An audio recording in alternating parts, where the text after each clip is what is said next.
దేవునికి మహిమ కలుగునుగాక. ఈ దినం దేవుని వాక్యం, ఇకనో ఆలస్యం లేక నేను చెప్పిన మాటలన్నయో జరుగును. గమనించండి ప్రియమైన దేవుని జనాంగమా, ప్రభువు స్పష్టంగా సెలవిస్తున్నాడు, ప్రియకుమార్తె, ఇంకా ఆలస్యం కాకుండా నేను నీతో ఏమైతే చెప్పి అన్నానో ఆ మాటలన్నిటిని కూడా ఖచ్చితంగా నెరవేరుస్తాను, జరగతాయనేసి ప్రభు సెలవిస్తున్నాడు. ఎలాగైతే దేవుడు యాకోబుతో నేను నీతో చెప్పినది నెరవేర్చే వరకు నీ చేయి విడువను అని చెప్పాడో, అదే ప్రకారంగా ప్రభువు చెప్తున్నాడు, నేను చెప్పిన మాటలన్నీ ఖచ్చితంగా జరుగుతాయి అనేసి ప్రభు సెలవిస్తున్నాడు. కాబట్టి గమనించండి, యాకోబు ఎలాగైతే విశ్వాసంతో ఎదురు చూశాడో, అబ్రహాముకు దేవుడు వాగ్దానం చేశాడు, అబ్రహామా నీకు నేను సంతానాన్ని అనుగ్రహిస్తాననేసి.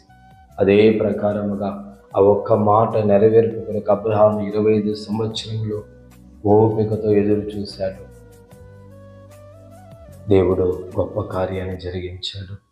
అలా నీవు కూడా ఓపికతో ఎదురు చూడు.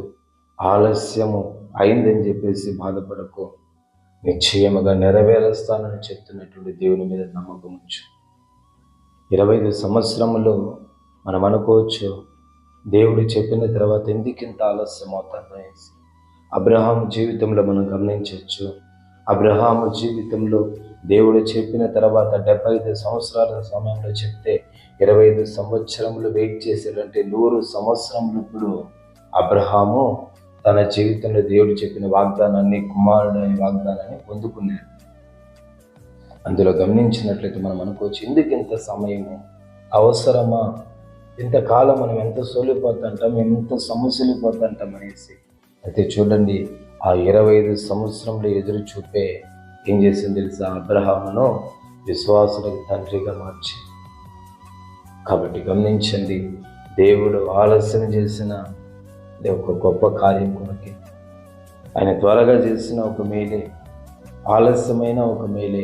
కాబట్టి అది ఆలస్యం అవుతుందని చెప్పేసి బాధపడతాడని, నిశ్చయముగా ఆయన నెరవేరుస్తాడని సంతోషంతోనూ ఆనందంతో విశ్వాసంతో ఎదురు చూడు. దేవుడు గొప్ప కార్యాన్ని జరిగిస్తాడు. అబ్రహామును దేవుడు విశ్వాసుల తండ్రిగా మార్చినట్టుగా నిన్ను ఒక విశ్వాస వీరుని వలె వీరురాలు వలె మార్చుటకు ఆయన సమర్థుడు, శక్తిమంతుడు. నువ్వు ఎదురు చూడు. దేవుడు చెప్పిన మాటను ఆలస్యం లేకుండా చెప్పినదంతా నెరవేరుస్తాననేసి ప్రభు చెప్తున్నాడు. కాబట్టి ఓపికతో ఎదురు చూడు, దేవుని యొక్క వాగ్దానాన్ని స్వతంత్రించు. ప్రభు ఈ మాటను దీవించుగా. పరిశుద్ధుడా, స్తోత్రాలు, వందనాలను ఈ మాటను మీరు దయతో నెరవేర్చి సహాయించి కృపనివ్వండి. యేసు నామములో అడిగి పొందుకొని ఉన్నాము పవిత్ర తండ్రి. ఆమేన్, ఆమేన్.